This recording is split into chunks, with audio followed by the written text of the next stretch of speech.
right, good afternoon, everyone. Welcome to Taxes Committee for April 17th, 2023.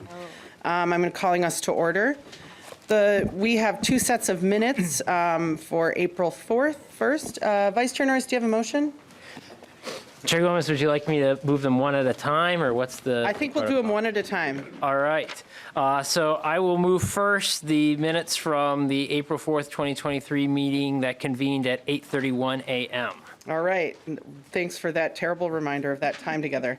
Vice Chair Norris has moved the minutes for April 4th. Is there any discussion on the motion? Seeing none, all those in favor, please say aye. Aye. Any opposed, please say no. Motion carries, and the minutes for April 4th, 2023 are adopted. Vice Chair Norris, you got another motion for us? I do. Now I move the minutes from the April 11th meeting of the Tax Committee. All right, Vice Chair Norris has moved the minutes for April 11th, 2023. Is there any discussion on the motion? Not seeing any. All those in favor, please say aye. Aye. Any opposed, please say no.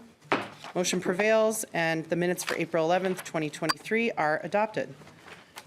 So I'm just going to stay up here because we're just doing a walkthrough. That's okay. Okay. So on the agenda today is the omnibus tax bill. So we're going to discuss the DE amendment to House File 1938, which is the omnibus tax bill. I guess I just want to, thank all of the staff, the nonpartisan staff, our fiscal staff, and our partisan staff, all of whom have worked really hard on this bill. I'm really excited for us to walk through the provisions, and just generally, I would say that I don't think it has everything that everybody would have wanted in it, but it's a balanced bill, and it really allows us to make sure that we have the resources moving forward and that we're helping out the folks who need it the most in this time.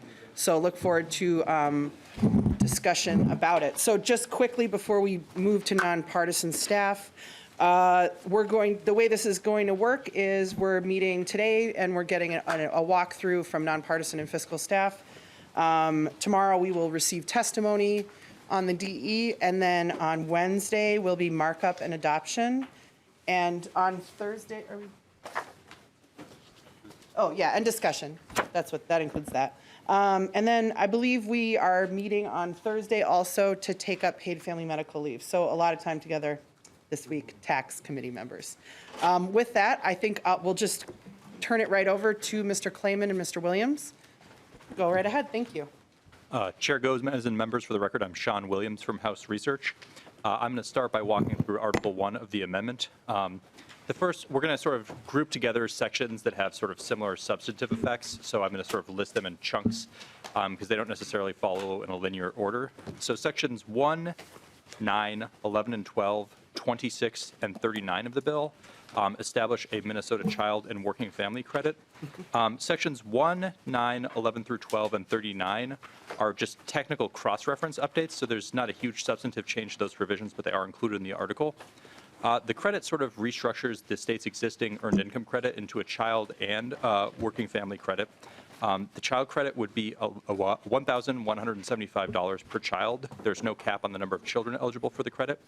The earned income portion of the credit would be 4% of the first $12,500 of earned income, so it's a maximum credit of $500. Those two components of the credit will be phased out jointly, beginning at $35,000 of income for married joint returns and $28,000 of for other returns. This section of the bill, Section 26 in particular, also allows individuals who file with an individual taxpayer identification number to claim the credit. And there's a new subdivision added to that section of the earned income credit or the working family credit that allows the Department of Revenue permissively to establish advance payments of the credit. So there's no mandatory advance payments in the bill, but there is permissive language allowing the Department of Revenue to establish those sorts of payments. And my colleague, Mr. Klayman, will take over with Section 2, the beginning credit. Madam Chair and members, for the record, I'm Chris Klayman with the House Research Department. Sections 2 through 5 are the beginning farmer credit. The changes in that credit from the bill when it was heard and amended in committee are that the increased credit rate for socially disadvantaged farmers now applies to underserved farmers. And underserved farmers are defined as farmers that are veterans, limited resource farmers, or farmers living in high poverty areas. Sections 6 through 8, 24, and 38 are the modifications to the Minnesota Film Credit. In the DE that's in front of members today, that provision, then one change is that it expires in 2023, or excuse me, 2033. Section 10 and 20 is the bill related to sexual harassment settlements.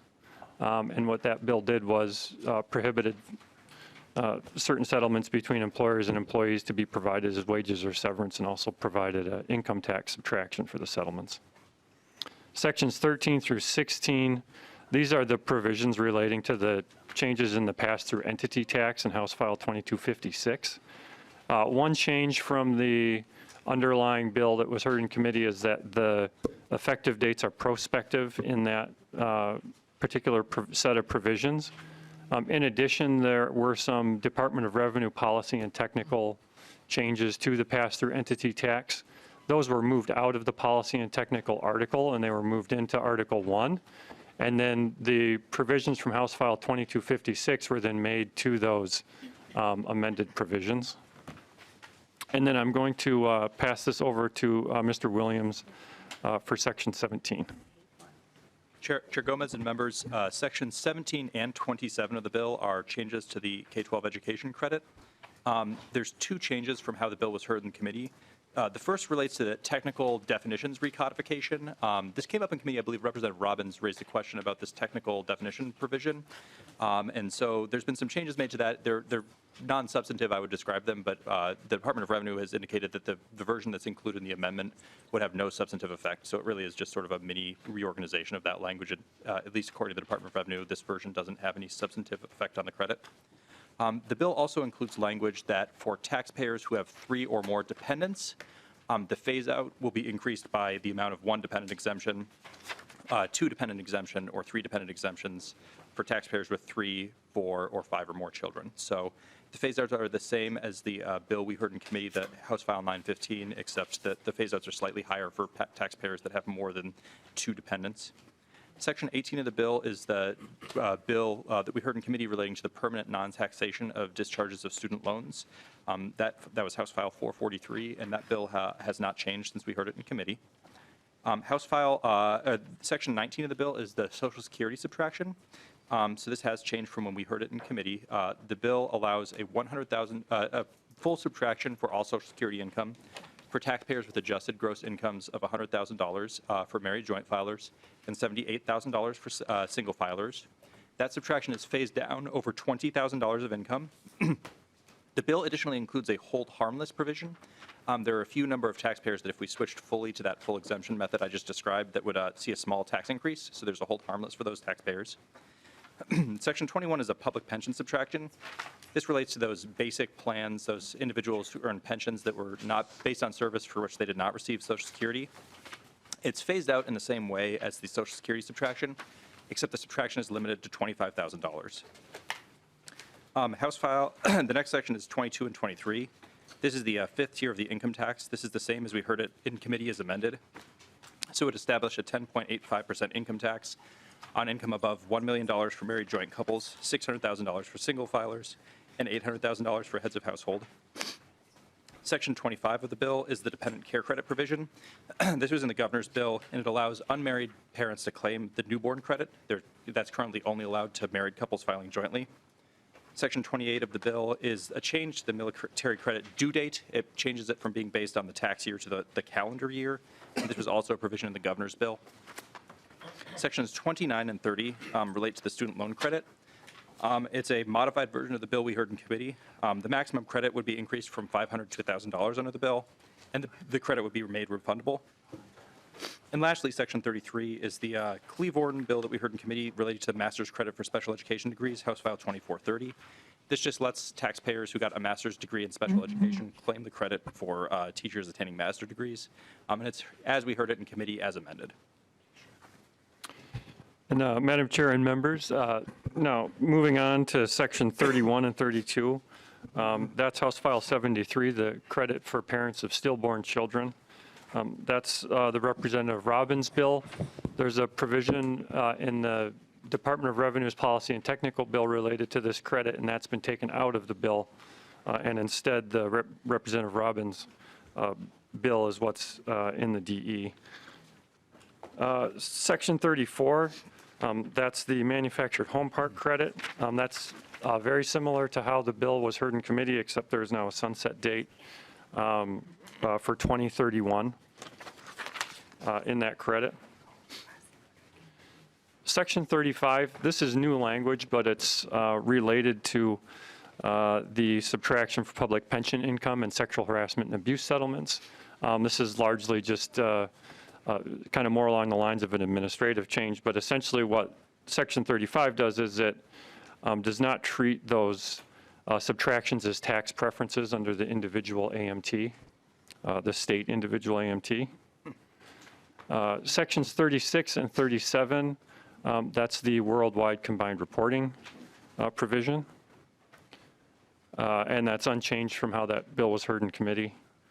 Section 41 is the bill for certain unemployment compensation subtraction, or certain unemployment compensation that was paid. That's the subtraction for the high school students who received that compensation subsequent to a court ruling and weren't covered by the existing subtraction. Mr. Williams then is going to discuss Section 40. So the last section we have not discussed in the bill is Section 40. This is the rebate provision, so it establishes a refundable credit retroactive to tax year 2021 based on 2021 incomes. The credit would be $275 for single filers, $550 for married joint filers, and an additional $275 per dependent for up to 3 dependents. The income cutoff on that would be the same as in the governor's bill, so that's at $150,000 of adjusted gross income for married joint filers and $175,000 for single filers. And that concludes Article 1. Thank you.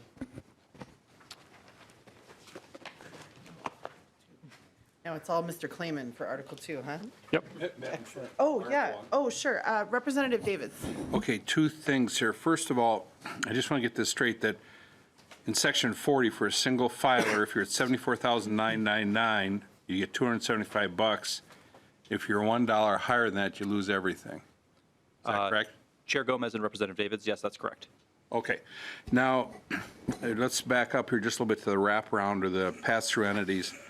It said that the first thing I heard was that they're going prospective, but the state could pick up a ton of money if we would go back.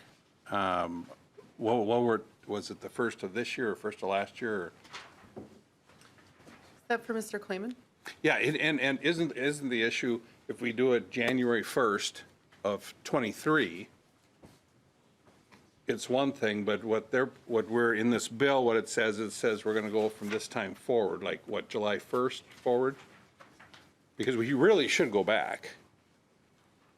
Or am I missing something here? Mr. Clayman. Madam Chair and Representative David, so the effective date for the pass-through entity changes, the substantive changes, are for tax year 2023. That's when it would begin. And so, yes, if the changes were effective retroactively, that would increase the amount of the credit and would increase the amount of the income that could essentially avoid the limit on the SALT deduction federally. And then, thank you very much, Madam Chair, and Mr. Clayman. Why wouldn't we go backwards? I mean, that's just money we pick up for the state of Minnesota and doesn't cost the state of Minnesota a dime.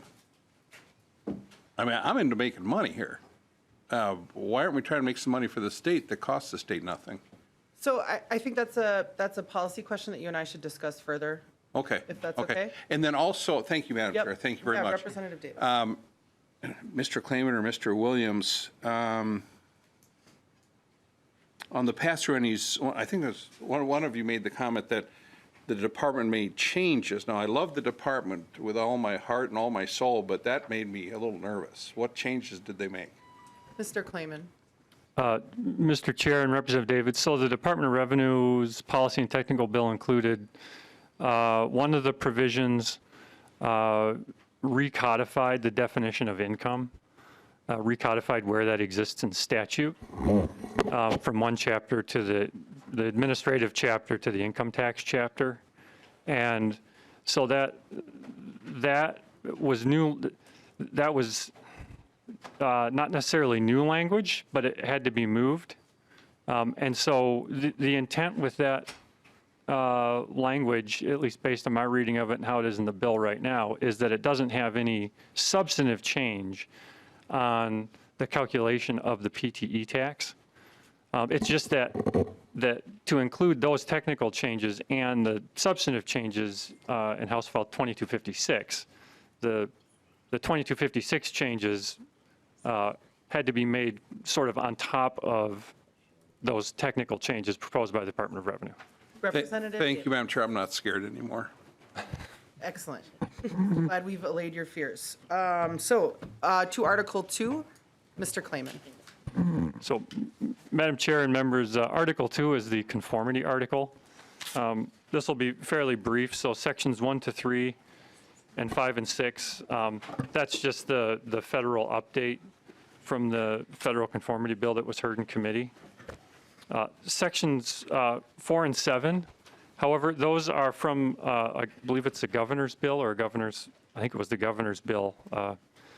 And that's a technical change that corrects essentially an error that was in that conformity bill when it passed, when it was enacted in January, relating to how the percentage is calculated for apportioning non-resident income to Minnesota, and that just lines it up with, provides consistent treatment for residents, as consistent treatment with how residents are taxed with respect to net operating losses and business interest. And then Section 8, that's also from the governor's bill, and that repeals the decoupling from the excess business loss provisions that were in the conformity bill that was enacted in January. And Madam Chair and members, that concludes Article 2. Thank you, Mr. Klayman. Articles 3 and 4, Mr. Swanson. Chair Gomez and members, Jared Swanson with House Research. I'll be moving on to Article 3, which is the property taxes article. So Section 1 of that article establishes for 12 years a 50% reduction in net tax capacity for certain airport property, including that which is used to manufacture aircraft.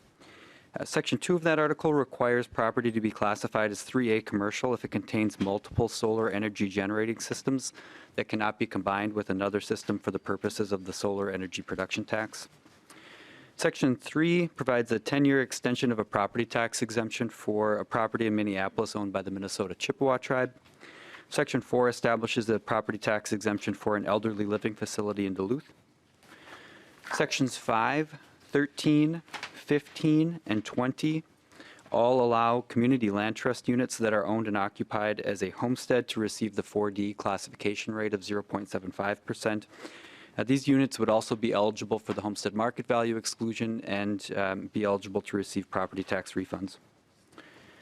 Sections 6 through 12, along with Section 16, allows property owners with individual tax identification numbers, or ITINs, to qualify for homestead and receive property tax refunds. Section 14 is related to the disabled veterans homestead market value exclusion. So this provision would allow surviving spouses of veterans who would have qualified for the 100% total and permanent disability exclusion to apply for that exclusion anytime after the death of the veteran. This section would also allow surviving spouses who had qualified for the exclusion but had that exclusion expire to reapply for the exclusion. Section 15 increases the value thresholds and the maximum exclusion amount for the homestead market value exclusion. Sections 17, 18, and 19 all make changes to the proposed property tax statement. This is also known as the Truth in Taxation, or T&T statement, that gets sent out to property owners in the fall. So these sections would require the website of local jurisdictions to be included on the statement. It would remove a current requirement for the inclusion of certain summary budget information and then replace that requirement with the total change in levy for the county, the total change in property tax levy for all cities within a county, and the total change in levy for each school district within a county. Finally, these three sections would remove a requirement that counties charge back the cost of the preparation of these property tax statements. Sections 21 through 24 increase the income limit for the Senior Citizens Property Tax Deferral Program. They also lower, income limit is increased to $96,000. And these sections also lower from 15 to 5 the minimum number of years that a property owner must occupy the property before being eligible for the deferral program. Finally, Section 25 of Article 3 extends the property tax levy authority for the Northwest Minnesota Multi-County Housing and Redevelopment Authority. So this section would allow that authority to levy a portion of its total permitted levy without getting approval from the city or county where the authority operates. And Madam Chair, that concludes Article 3. Thank you, Mr. Swanson. Article 4 is yours, too. Moving on to Article 4, which is the property tax aids, credits, and refunds article. So sections 1, 19, and 29 of Article 4 establish an electric generation transition aid for local jurisdictions that lose tax base when an electric generation plant is retired. Section 29 would also repeal the utility valuation transition aid, which is currently in statute. This is replaced by the electric generation transition aid established in this article. Sections 2 and 3 reduce the homestead credit refund co-payment percentages for all income ranges by 5 percentage points. Sections 4 through 14, along with Section 21, 23, and 29, all make changes to local government aid and county program aid. So these sections would modify the local government aid formula. They would increase both the local government aid and county program aid appropriations by $100 million and index both of those appropriations annually. The only change in these sections from the version that was in the division report is that annual indexing wouldn't begin until 2026. Sections 15 through 17, along with Section 24, all relate to the payment in lieu of taxes or PILT program. So these sections would increase the per acre PILT payments for certain PILT lands. They would establish additional PILT amounts for counties that have high proportions of PILT lands. They would index these PILT payments to inflation. And finally, they would also require the Department of Revenue to produce a report on the appraisal of acquired natural resources land. Section 18 of Article 4 establishes a new state aid for soil and water conservation districts. This section would distribute $22 million in 2023 and 2024 to soil and water conservation districts, and then $14 million annually after that. Section 20 adds tribal governments to the distribution of local homeless prevention aid and increases the appropriation for that aid by $20 million annually. Section 22 establishes an aid program for local governments and tribes to develop and rehabilitate affordable housing. Sections 25 and 26 provide one-time increases in the homestead credit refund, the renter's credit, and the targeting property tax refund. And finally, sections 27 and 28 of Article 4 contain LGA penalty forgiveness provisions for the cities of Echo and Morton. Madam Chair, that concludes Article 4. Thank you, Mr. Swanson. Representative Davis. Thank you, Madam Chair, and maybe I missed for Mr. Swanson in Article 3. You did 3 and 4, so I'm backing up just a little bit. I didn't see anything about the co-op attachments and appurtenances. I think it was Representative Brand's bill. Did I just miss that? Because that's pretty important. I mean, everybody supports it. Mr. Swanson. Madam Chair, Representative Davids, I don't believe that's in the amendment. Oh, well, Madam Chair, so everybody doesn't support it. The Brand bill. Representative Brand, great bill. I just thought it'd be in there. Well, long process. Thank you, Madam Chair. Representative Davis. To Article 5, Ms. Hagler. Madam Chair and members, Alex Hagler with House Research. Article 5 contains the sales and use tax provisions. Sections 1 through 5 and 7 and 9 are from the governor's bill, and they create the conforming definitions and provisions related to the low potency edible cannabinoid products that are currently on the market. These clarify how the products are subject to state sales tax, and that the typical exemptions that apply to entities like governments, nonprofits, and nursing homes do not apply to these products. The only change from how these were heard in committee is that the effective date states that if this tax bill and the cannabis bill both become law at the same time, that the provisions default to what's in the cannabis bill, just because they're kind of running concurrently there. Section 6 creates a new exemption for sales between sole member of an LLC that is a disregarded entity and the LLC to qualify for a state sales tax exemption of the tangible personal property used in the trade or business that the business is not in the business of selling. And this was not heard from, or not changed from how it was heard in committee. Section 10 expands the exemption provided to nonprofit snowmobile clubs to include construction materials used for trail grooming and maintenance. And the only change from how it was heard in committee is that the expansion of the exemption sunsets after 3 years, or 4 years. Section 11 creates a new temporary exemption for fees relating to natural gas during February 2021, and this is also how it was heard in committee. Section 12 from the governor's bill provides a temporary exemption of construction materials purchased between July 1, 2021 and January 1 of 2025, and this is how it was heard in committee. And this is that blanket exemption for local governments, nonprofits, and so on. Sections 13 to 27 provide construction exemptions to various cities, school districts, and the MSP airport. All of the provisions are adjusted to account for the exemption in Section 12, so the dates are a little bit different from what was heard in committee. And then also included are provisions for Edina, Moorhead, Oakdale, and the city of Ramsey, which were not heard in committee, and also adjusted for the Section 12 governor's provision. And Madam Chair and members, that concludes Article 5. Thank you, Ms. Hagler. Representative Davids, did you have something on this? Okay, great. Thank you. All right, we'll see you in a little bit. Article 6, back to Mr. Swanson. Chair Gomez and members, Article 6 is the minerals taxes article.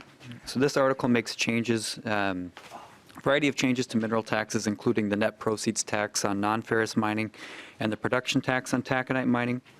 So the changes in this article include expanding the definition of the taconite assistance area, converting the net proceeds tax on non-ferrous mining to a gross proceeds tax, modifying the distribution of the gross proceeds tax. Now, this article also contains transfers between a couple of different production tax distribution accounts. So these are found in sections 9, 11, and 12 of this article. So sections 9 and 11 establish a one-time transfer from the Douglas J. Johnson Economic Protection Trust Fund to the School Consolidation and Cooperatively Operated School account. So it's $3.5 million in each of those sections.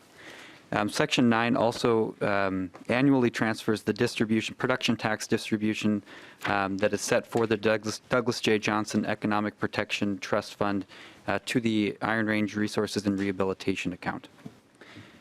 Finally, Section 12 of Article 6 provides a one-time transfer of any excess from the property tax relief account to the Commissioner of the Iron Range Resources and Rehabilitation to distribute to a variety of purposes that are outlined in Section 12 of that article.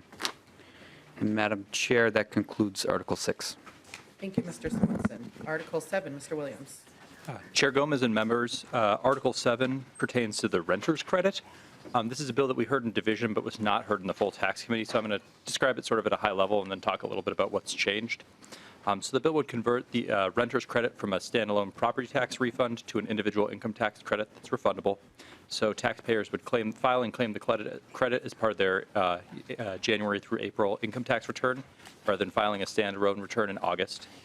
The only real substantive change to how the credit would be calculated is it changes the income definition used by the credit. So the renter's credit would be based on adjusted gross income rather than the household income definition that's used under current law. So it's a bit narrower in most cases definition of income. So that results in larger credits for some claimants. The bill is largely the same as it was heard in the division. There are a few changes that I wanted to bring the committee's attention to. First, Section 8 of the bill. Previously, the bill contained language requiring the Department of Revenue to establish a simplified form or filing process for individuals who don't have a filing requirement to claim the renter's credit. That provision has been expanded in the bill. So Section 8 of the article essentially requires the Department of Revenue to create a simplified filing process for both the child credit, and other refundable credits for individuals that don't have a filing requirement. And then Section 36 of the bill, there's new language establishing tax credit outreach grants. So it's just funds appropriated at the Commissioner of Revenue to make grants to certain nonprofit organizations, including taxpayer assistance organizations, to promote the availability of the renter's credit, the new changes, and then the child credit as well, and also to provide taxpayer assistance services, filing and claiming the credit. So those are the changes from the bill as it was heard in division and included in the division report, and that's sort of a high level what it does. Thank you, Mr. Williams. Any questions on that section? No. Moving on to Articles 8 to 10. Mr. Cope, welcome. Thank you, Madam Chair, members. Justin Cope, House Research. Article 10 is the tax increment financing, or TIF article. This is the same as it was when it left division, with the exception of the addition of special legislation. I'm sorry, Mr. Cope. Some of the members are having a little trouble hearing you. If you could lean into the semi-functioning mic and speak up if possible. Yes. Thank you. Sorry about that. Sorry. That's all. Thank you, Madam Chair. That's better, I think. All right. Article 8 governs tax increment financing and is as it was when it left division, except for one exception, which is the inclusion of HF 3162, which includes provisions governing special legislation governing a tax increment financing district in St. Paul that includes the River Center complex. Sections 1 through 5 and 7 through 13 of this article are the Office of the State Auditor's Policy and Technical Bill changing general TIF law. Section 6 limits the applicability of income limits governing housing TIF districts so that they only apply within the metropolitan counties or within cities of greater than, with populations of greater than 50,000 people. Sections 14 through the end of this article are all special legislation and includes special legislation for the cities of Duluth, Lafayette, Nicollet, Spicer, Shakopee, Chatfield, West St. Paul, Woodbury, Fridley, Plymouth, Bloomington, Savage, and St. Paul. And that includes Article 8. All right. Thank you, Mr. Cope. Article 11, Mr. Williams. Oh, I'm sorry. Oh, we just got through Article 8. I thought, okay, sorry. We'll keep going with you, Mr. Cope. All right. Excuse me. Article 9. Article 9 is the local tax article. This is, for the most part, as it was when it left division, with no changes to the Cook County lodging tax or the Duluth tourism tax provisions. But this now includes as Section 4, Chair Gomez's local sales task force provision, as it was heard in committee. And last, Article 10, the public finance article. This is HF 2757, as it was heard in committee. Article 1 allows public funds to be deposited in time deposits that are insured by the National Association of Credit Unions.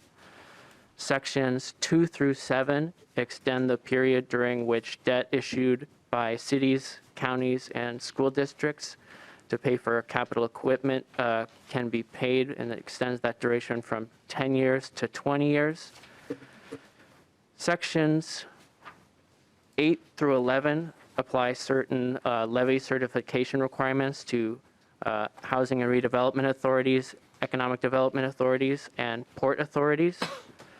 Sections 12 and 13 conform state treatment of tax-exempt bonds to federal law by removing certain restrictions on the use of tax-exempt bonds that do not exist in federal law. And finally, Section 14 applies a 40-year term limit on tax-exempt bonds used for the financing of municipal water and wastewater treatment systems, regardless of whether those systems are financed by the USDA. And that concludes Article 10. Madam Chair. Thank you, Mr. Cope. Representative Davids. Thank you, Madam Chair. I perked up when I heard that there's a 40-year term limit. I'd be opposed to that. Noted, Representative Davids. Thank you. All right. I'm at 31, so. Bump it up, I guess. To Article 11, Mr. Williams.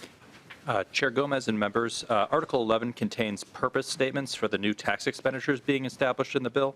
The purpose statements for the bill itself are concluded in Section 2, and those are new because they're for this bill.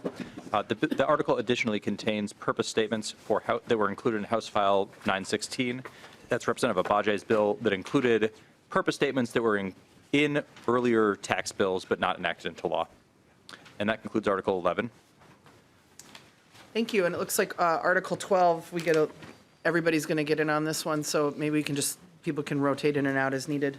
Mr. Williams. Chair Gomez and members, that's right. So we're going to bounce around a little bit between the team, but I'm going to do the first few sections of Article 12. It's the miscellaneous article. Sections 1 and 2 are largely technical changes to the Tax Expenditure Review Commission. Section 1 allows the Tax Expenditure Review Commission to begin its substantive evaluation of tax expenditures sooner than 3 years if the commission so chooses. Section 2 is a technical correction identified by Senator Bach in the first hearing of the Tax Expenditure Review Commission, just describing the report that the commission would produce. Sections 3, 9, and 95 of the bill, or of the article, are the taxpayer receipt bill that we heard in committee carried by Representative Davids. Sections 4 and 36 are provisions relating to revenue recapture. So the article would prohibit revenue recapture for nonprofit hospitals that lease their building from the city or county in which they're located. It would also repeal some language that requires those hospitals to report their lease agreements to the Department of Revenue. Section 5 of the bill is a bill that was in the provision that was in the governor's bill, and it repeals a $50 fee for certain people that file and go on an individual tax payment plan. And that covers the sections that I'm going to talk about, and my colleague, Mr. Cope, will pick up from where I left off. Thank you. Mr. Cope? Thank you, Madam Chair. Section 6 of Article 12 modifies the service requirements for a taxpayer seeking to challenge property taxation or assessment. Sections 7 and 8 reduce the interest rate on delinquent property taxes and on repayment plans to repurchase tax forfeited land.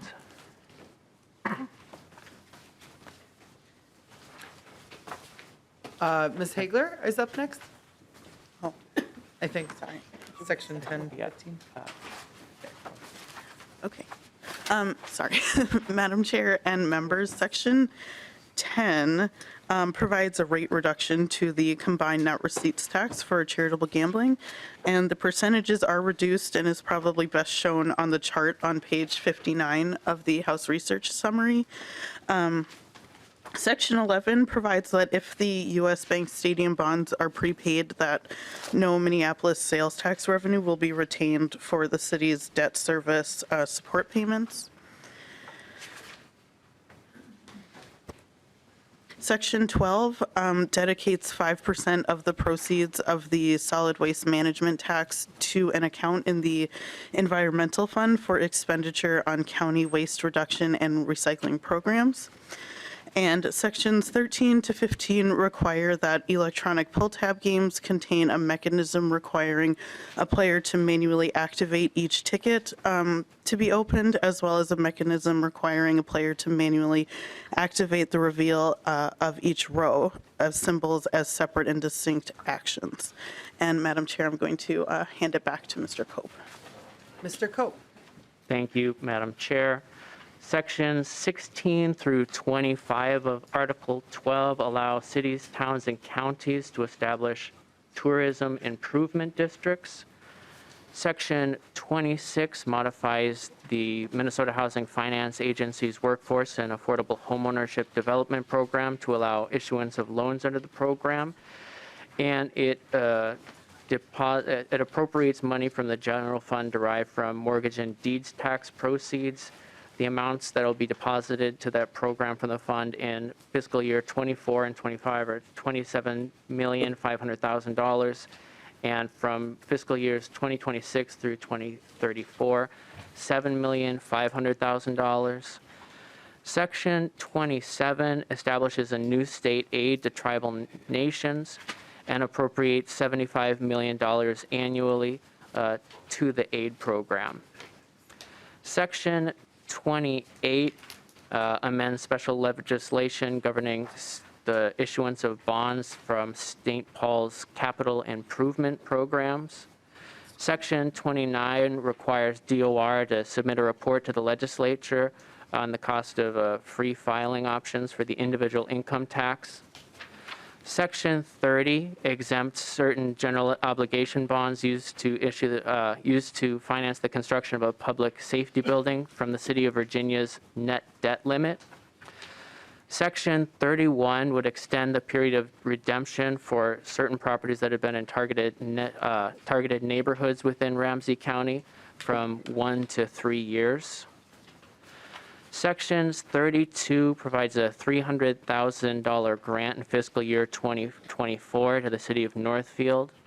Section 33 provides a $30 million grant in fiscal year 2024 to the City of St. Paul for costs associated with street improvements. Section 34 appropriates $250,000 to the City of Spring Grove for fire remediation. And that concludes the overview of Article 12. All right. Couple of questions on the miscellaneous section. Representative Robbins. Thank you, Madam Chair, and thank you for the testifiers. I believe I'll need Ms. Hegler back. Great. Hegler. Representative Robbins. Thank you. Sorry, I was flipping back to see where I was. So I just wondered if you could clarify in Section 11, and kind of it's combined with Section 10, that there is a small amount of tax relief for the charitable gaming groups, but it's, very small, like a half percentage. But then the city of Minneapolis doesn't have to pay sales tax anymore towards the stadium funding if the bonds are paid off. But the charities will continue to pay that. Am I understanding that correctly? Madam Chair and Representative Robbins, that's correct. The amounts of the proposed tax reduction will continue on regardless of what happens with the stadium. Representative Robbins. Thank you, Madam Chair. And could you just remind me that amount that the charities pay in, does it all go into that stadium reserve account right now? Ms. Hegler. Madam Chair and members, not 100% of it. There's a formula, and I get this wrong every time I say it, but it's either above 36.9 million or 39.6 million. One of Looking back at Ms. Templin there. 36.9. Great. Representative Robbins. So the first 36.9 million goes to the general fund, and then above that goes into the stadium. Ms. Hegler. Madam Chair and members, that's correct. Perfect. Thank you. One more. Yes, absolutely. Representative Robbins. Thank you, Madam Chair. So just then going into Section 14, just to make sure I'm fully understanding this, there will no longer be e-pull tabs in the way they currently are structured for charities. Maybe is it okay if I take that one? Sure, And of we can course. see if Ms. Hegler wants to fill in. So what we have here is, there was a recent court case that was about this open all feature. And so what we're attempting to do is to align statute with that court case so that, the open all feature was expressly when e-pull tabs were first authorized, the deal that was made with the tribal nations was that they would not be like electronic slot machines. And the design has kind of crossed over that line, and so that's why the court case happened recently that said that the open all feature doesn't align with the way that these were intended to be designed. And so what we have in this bill is basically like aligning, keeping our word to the tribal community, to the tribal governments that were, when that deal was originally struck, and providing a small tax cut to the charities. And that kind of conversation about those will continue as we move into conference. Thank you for clarifying all that stuff for me. Thank you both.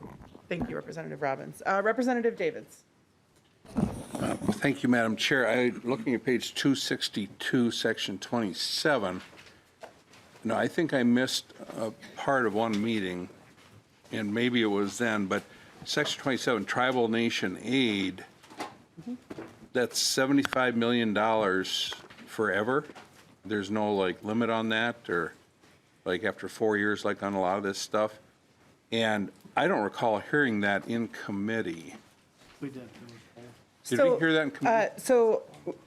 In House File 1938, the governor's tax bill, there is a tribal aid for housing and homelessness. And so, so we heard a tribal aid in committee. We didn't hear this specific proposal.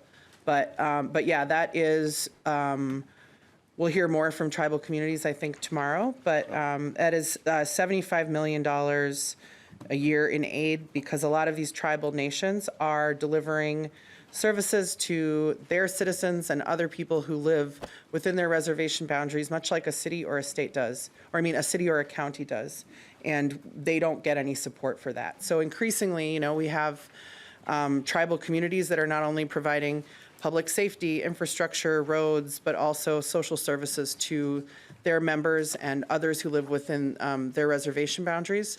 So this is this is a bill that I introduced, and we kind of have been tweaking it so we didn't have time for a freestanding hearing. But based on the tribal aid that was included in House File 1938, I included that in this bill.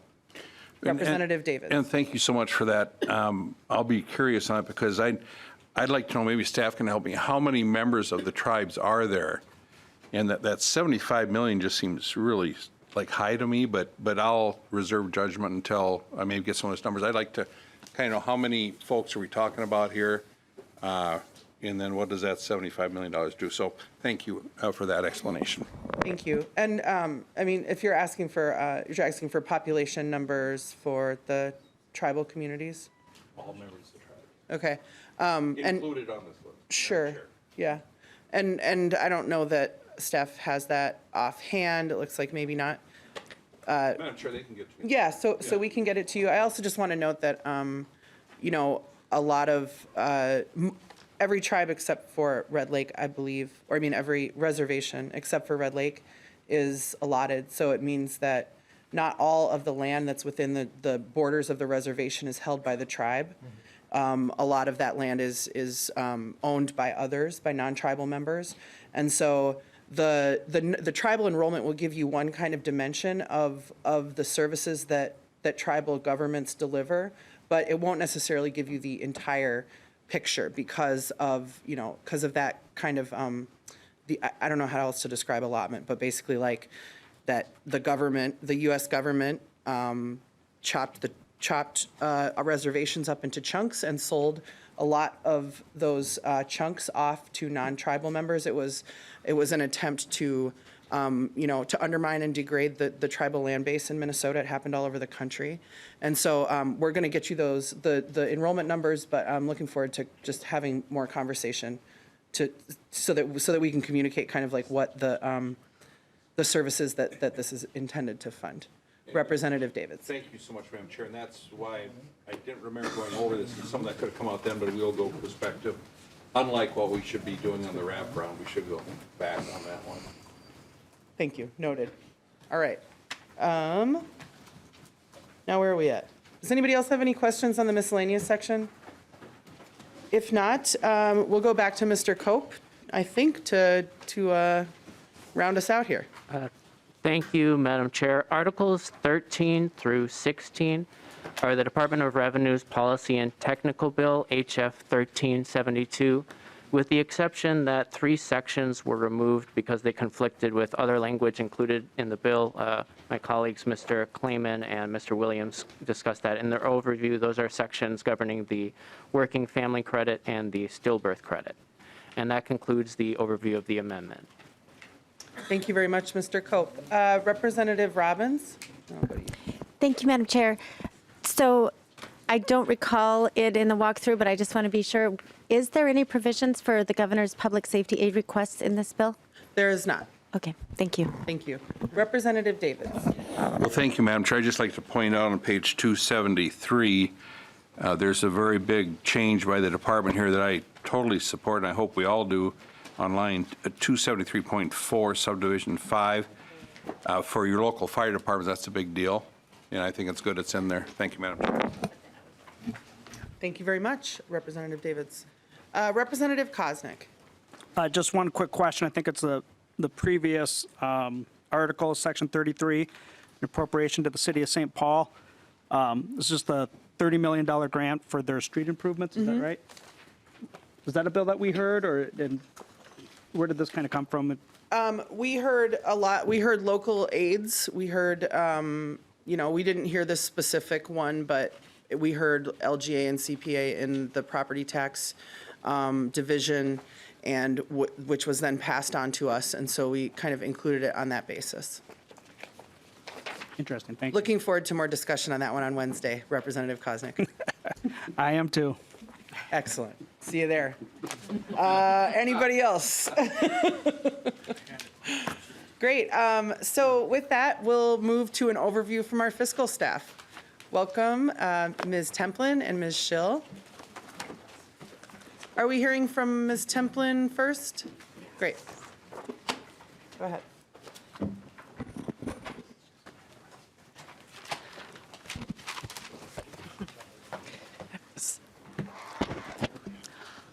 Good afternoon, Cynthia Templin, House Fiscal staff. My colleague Kathy Schill and I will be going over the 12-page spreadsheet that you have in front of you. Just very briefly, just want to give you just a kind of an overview of the basic structure of the spreadsheet. The first page is just a summary sheet of all the provisions, and it shows biennial totals. There's a tax revenue section on pages 2 through 4, and an expenditure section on pages 5 through 8. And then the last 2 parts of the spreadsheet show the non-general fund impact, and there are 2 appendices in the spreadsheet that show income tax interaction impact, and there's also a list of provisions that have no state cost.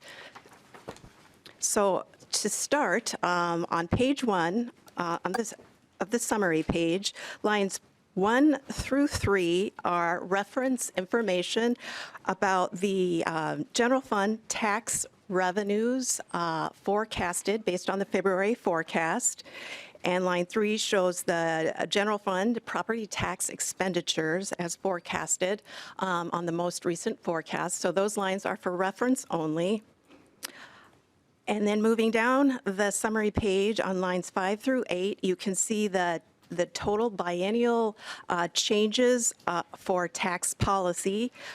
For example, in fiscal 24 and 25, the tax policy or tax revenue section, there is a net general fund reduction of $2,310,760,000 in fiscal 24 and 25.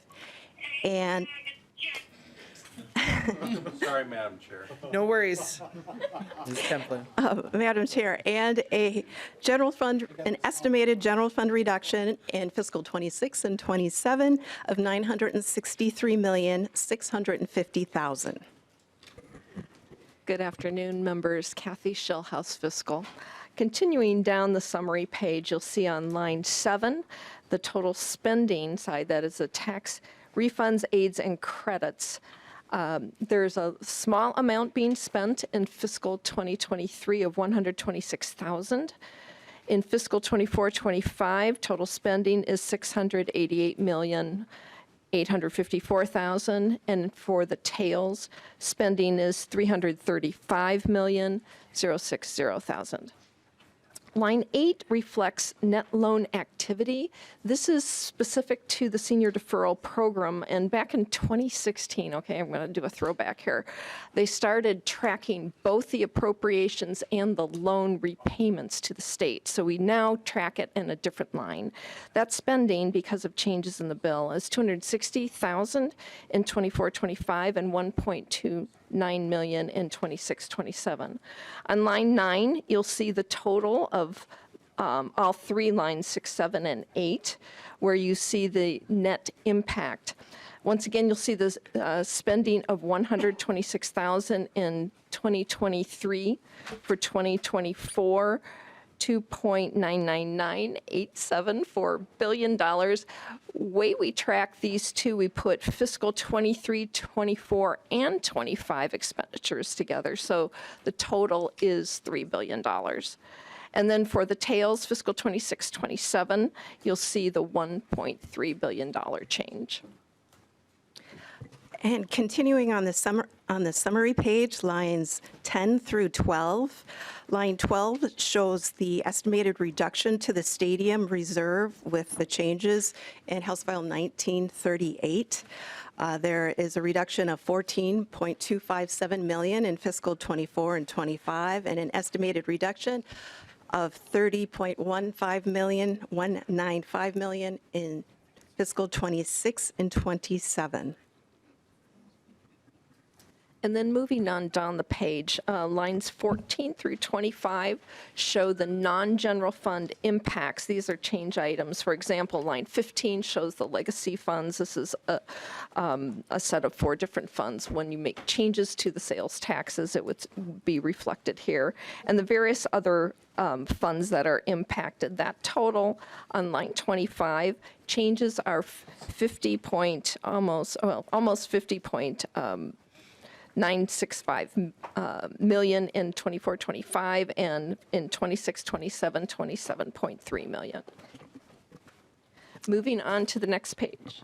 Yes, starting on page 2, pages 2 through 4 show the estimated general fund revenue impact of the tax revenue provisions, and line 2 is the total for all the tax revenue provisions in House File 1938. We just discussed that revenue impact, so I will move down to the provisions that affect individual income tax. Lines 18 through, lines 8 through 18 are federal conformity changes, and these lines on the spreadsheet have the same fiscal impact as the way the bills were heard in committee. Line 19 of the spreadsheet is the 5th tier for individual income tax. The fiscal impact that you see on the spreadsheet is the same as what was heard in committee with the DE amendment. Line 20 of the spreadsheet is the one-time refundable credit payment.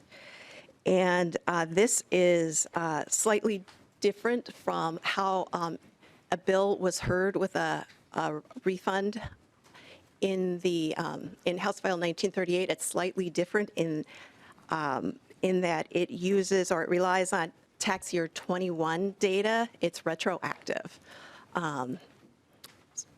And the cost of that credit payment is $1.250 billion. Line 21 of the spreadsheet is a provision that's the same as what was heard in the governor's bill for modifying the dependent care credit, allowing the newborn credit to unmarried filers. Lines 22 and 23 of the spreadsheet are the K-12 education credit. That is different from how the bill was heard in committee. That has an estimated revenue reduction of $31.7 million in fiscal 24 and 25, and $33.6 million in the tails. Lines 24 through 27 and 28, there's a subtotal in line 28 reflect the working family credit and how it has been converted to a child and working family tax credit. The estimated general fund reduction in fiscal 24 and 25 is $728.4 million and $768.8 million in fiscal 26 and 27. Line 29 is the military tax credit modification.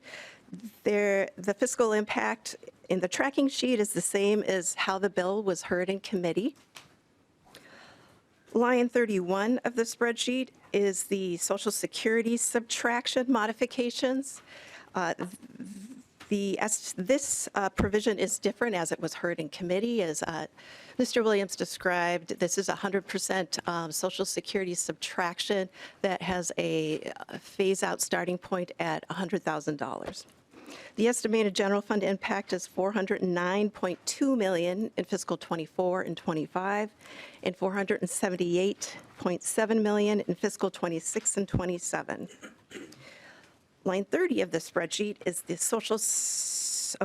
31 of the spreadsheet is the public pension subtraction. It has the same phase-out that the Social Security subtraction has, except this is a subtraction that has a maximum amount of $25,000. And the estimated cost for this provision is $82.2 million in 24 and 25, and $81.6 million in 26 and 27. The student loan credit on line 32 of the spreadsheet is different from how the bill was heard in committee. This, again, has been made into a refundable credit with a maximum credit of up to $1,000. This has an estimated general fund impact of $45.4 million in 24 and 25, and $59 million in 26 and 27. And then lines 33 and 34 are provisions that have the same fiscal impact as the way the bills were heard in committee. And line 35 is the beginning farmer tax credit. This provision is slightly different from how it was heard in committee in that it allows, it has a special provision for underserved farmers. The estimated fiscal impact with that change is $15.5 million in fiscal 24 and 25, and $19.9 million in the tails. Turning the page to page 3, if you're following along, is at the top on lines 36 through 39. These provisions are the same as the way the bills were heard in committee. They have the same fiscal impact within the budget window. Line 40 of the spreadsheet is the PTE modification. That has an unknown fiscal impact, and that is the same as the way it was heard in committee, except the effective date should show tax year 23. Line 41 of the spreadsheet is the same as the way it was heard in committee. And then finally, line 42 of the spreadsheet is a new income tax renter's credit. And this has an estimated fiscal impact of a revenue reduction of $378.6 million in 24 and 25, and $768.3 million in 26 and 27. And my colleague, Ms. Schill, will go into more detail about how that income tax credit, the changes there with the PTR in her section of the presentation. So moving down the spreadsheet to corporate tax. The corporate tax provision is line 50, the worldwide combined reporting.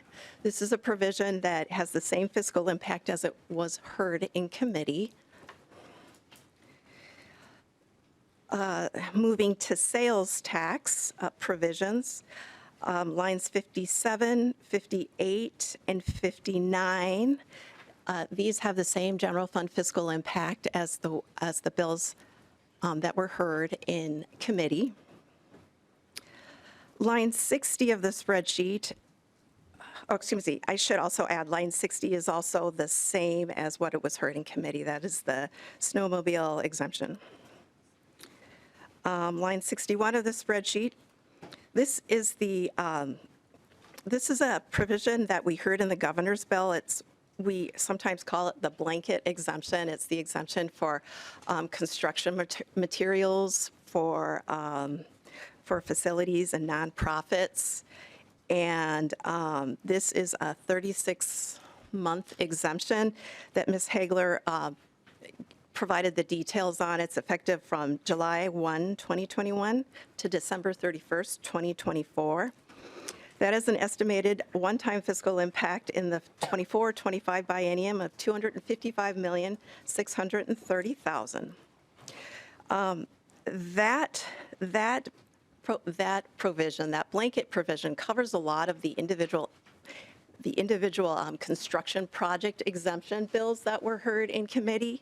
And lines 62 through 74 on the next page, many of the projects are covered under that blanket exemption. If you see a cost for a provision on lines, on lines 63 through 74, that cost is the amount that's budgeted in the tracking sheet, because the blanket exemption didn't cover the exemption period for that individual construction project. However, line 70 is that is a construction exemption project that is not covered by the blanket exemption because there's personal property for that provision. So that is budgeted for it's budgeted in the tracking sheet, but it's not covered by that exemption. So I hope that makes sense. Okay. Anybody? We're ready. Okay. Page 4 of the spreadsheet, we come to the lawful gambling tax provisions, and line 79 shows a rate reduction for combined net tax receipts. And the rate reduction has an estimated $14.4 million impact to the Stadium Reserve Fund in fiscal 24 and 25, and an estimated impact to the Stadium Reserve Fund in 26 and 27 of $16.1 million. Moving down the spreadsheet, lines 85 in the other tax and non-tax revenue section. Line 85 is a provision that is the same as what was heard in the governor's tax bill for the $50 fee payment repeal. Line 86, and the fiscal impact is the same. Line 86 is the mortgage registry tax and deed tax dedication to the workforce and affordable housing development account. There's a dedication of that tax of those taxes, I should say, of $27.5 million in each fiscal year in 24 and 25 for a total of $55 million in that biennium. That dedication is reduced to $7.5 million in 26 and 27 for a total amount of $15 million in fiscal 26 and 27. Line 87 of the spreadsheet is the solid waste tax dedication is increased by there's a dedication that increases the amount that goes to the environmental fund by 5%. And the estimated general fund revenue impact of that provision is $11.4 million in 24 and 25, and $12.1 million in 26 and 27. And then lines 88 through 91 of the spreadsheet refer to the gross proceeds tax. And these are provisions that were in the division report. And that concludes the tax revenue section. Thank you. Ms. Schill. Moving on to pages 5 through 8, you will see property tax aids, credits, and refunds. Lines 1 through 4 are summary lines, so I will move on down the spreadsheet from there. Line 8 is an expansion of the homestead credit state refund to individual taxpayers with an ITID number. This provision was found in the governor's proposal. Lines 9 through, line 9 is a change to the homeowner PTR. This provision that would reduce eligible homeowner copays by 5% was contained in the division report with no changes here. Lines 10 through 13 is an additional one-time 13.8% PTR payment. Both homeowners and renters would receive this payment. Mr. Swanson alluded to this when he did his presentation. The total cost of this provision is $124.6 million, and this is a one-time provision only, and the way that refunds work, not all happened in a single fiscal year, so there is a blend between the 2 fiscal years. Line 14 is a one-time payment also for a reduction in the targeting PTR. This provision, again, follows the same scenario that filers would be able to file in a 2-year time period, so it would cover that 2-year time period. Total cost is $23.3 million in the fiscal 24 and 25. And then line 15, you'll see a new provision that's called Enhanced Taxpayer Outreach Assistance. And this is for assistance to taxpayers to learn more about the opportunities of filing. And this is both for PTR, working family credit, and other related items. The cost here for this provision in fiscal 24-25 is just under $2.8 million, and in the tails, it's just under it's just over 3.7 million. Line 17 is a Representative Norris's bill with market value credit. That provision is a cost savings in the tails of $2.6 million. Lines, I'm trying to do a quick provision. A number of these are items going down the page we've seen in the division report, so unless there are questions, I will continue on to page 6. Lines 24 through 34 are a summary of property tax interactions, and because of the new spending items in the bill, the various aids that were added since the division report, these changes are reflected here, and the total sum reflected on line 36. So I will bypass the total lines because at the end of page 8 is a nice summary that will show you the summary of each section, which I'll address at that time. Moving on down page 6, you'll find, as Ms. Templin referred, lines 37 through 42 are the renter credit conversion to an income tax. This is directly from the division report. In this presentation with the omnibus tax bill, line 40 is the item here that is of importance. And once again, that cost savings in the tails is $492.8 million, the same as the division report. Moving down the page to tax aids and credits reflected on lines 43 through 69. Line 45 is local government aid appropriation increase. This is different than in the division report in that the inflation factor begins in fiscal 27. Let me see. And line 54, you'll see county program aid, and that appropriation increase is a little different also than the division report because once again, the inflation factor begins in fiscal 27. Lines 49 through 52 show payments to different cities. Ongoing is a payment to Monoman, as you saw in the division report, but 50 through 52 are new items, including a one-time payment for Spring Grove, for the city of St. Paul, and then for the city of Northfield. Moving on down to page 7. Line 56 is the increase in payments for PILT. That is exactly what we saw in the division report. Line 57 is the local homeless prevention aid. Here you see an increase in that aid of $20 million per year, with an earmark of $4.8 million for tribal nations.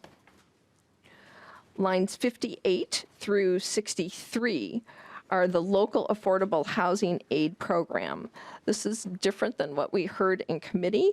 The allocations amongst counties, cities, and tribal nations are given in the spreadsheet. Total spending for all localities and the tribes would be $100 million in fiscal 24 and 25 and $70 million for fiscal 26 and 27. Line 65 and 66 are electric generation transition aid to local governments. This has changed since we saw it in the division report. This reworking has a slightly lower cost in the tails of $4.85 million. The $2.1 million spending in fiscal 24-25 is the same. The repeal of that utility valuation transition aid is new. As you can see, it's a slight cost. And line 68 is the amounts going to soil and water conservation districts.